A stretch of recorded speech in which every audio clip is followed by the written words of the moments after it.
Allez, Roquidé, allez, sors de là, allez, descends, allez.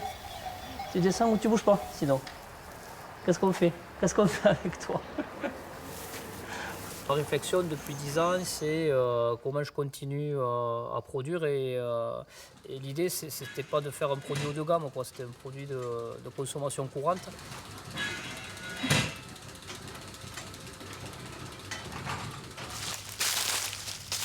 C'est la fin de saison.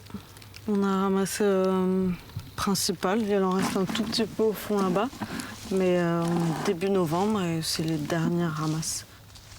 Ça me porte à cœur de nourrir les gens et de le faire bien. En fait, c'est ce que j'ai envie de faire. J'ai envie de pouvoir nourrir les gens autour de moi. J'ai fait de l'agroalimentaire pendant quelques années. Ça m'a permis de beaucoup voyager également, de voir des choses différentes et de construire des filières. Essayer d'avoir la matière première et la rémunérer au juste prix, c'est intéressant, c'était important pour moi. Bonjour à tous. Notre souhait, c'était d'avoir 30% de bio, 20% de produits qu'on appelle durables. De travailler avec les produits régionaux, de travailler avec des produits de saison. Avoir une qualité de produits aussi bien à la livraison, à l'achat, qu'au final, dans l'assiette des enfants. Si l'exemple, c'est le pot de yaourt avec un petit fruit, par exemple, si on commence à réfléchir sur quelque chose d'un peu plus important, répondre à une demande de collège ou de lycée, ça réclame des volumes beaucoup plus importants. À l'échelle de l'éleveur, je ne suis pas sûr que ce soit possible d'y répondre. Donc ça suppose une organisation de la filière. L'Ariège est une terre d'élevage, mais il y a du lait de brebis qui existe, mais ce sont des structures qui transforment par eux-mêmes. Donc je pensais pouvoir dupliquer un peu le modèle aveyronnais, où ce sont des éleveurs qui livrent à une laiterie.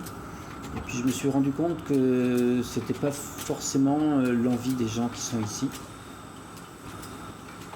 Les choses qui m'animent dans mon métier, ça va être le contact final finalement avec le client.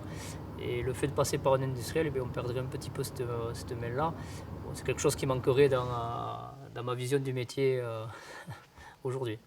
Donc si un transformateur voulait racheter ma crème de châtaigne pour faire du yaourt de brebis à la crème de marron, eh ben ce serait possible, mais faut qu'il soit d'accord pour avoir des petites quantités.